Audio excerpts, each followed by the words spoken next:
हातकणंगलेत अनैतिक व्यवसायावर मोठी कारवाई. हॉटेल लॉजिंगमध्ये सुरू असलेल्या बेकायदेशीर कृत्यांवर पोलिसांचा छापा. 72,000चा मुद्देमाल जप्त. 2 जणांवर गुन्हा. हातकणंगले पोलीस ठाण्याच्या हद्दीत अनैतिक व्यवसाय सुरू असल्याची माहिती मिळाल्यानंतर पोलिसांनी धडक कारवाई करत हॉटेल पार्किंग लॉजिंग इथं छापा टाकला. या कारवाईत रोख रक्कम, मोबाईल फोन, दुचाकी वाहन तसेच इतर साहित्य असं एकूण 72,040 रुपये किमतीचा मुद्देमाल जप्त करण्यात आलाय. या प्रकरणी अनैतिक व्यापार प्रतिबंध अधिनियम 1956 अंतर्गत गुन्हा दाखल करण्यात आलाय. पोलिसांकडून मिळालेल्या माहितीनुसार दिनांक 3 फेब्रुवारी 2026 रोजी सायंकाळी सुमारे 5 वाजण्याच्या सुमारास हातकणंगले येथील हॉटेल पार्किंग लॉजिंगमध्ये ही कारवाई करण्यात आली. या प्रकरणात प्रवीण सूर्यकांत कोळी वय 35 राहणार बाजारपेठ हातकणंगले, लॉजिंग मालक, उज्ज्वला बाबासो कुंभार वय 39 राहणार शिरदवाड तालुका शिरोळ एजंट यांच्यावर गुन्हा दाखल करण्यात आलाय.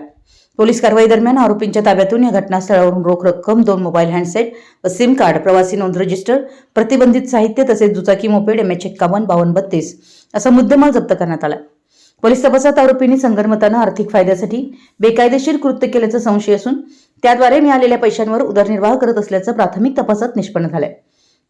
दरम्यान दोन्ही आरोपींना न्यायालयासमोर हजर केलं असता त्यांना 2 दिवसांची पोलीस कोठडी म्हणजे PCR मंजूर करण्यात आला असून ही कोठडी 6 फेब्रुवारी 2026 पर्यंत राहणार आहे.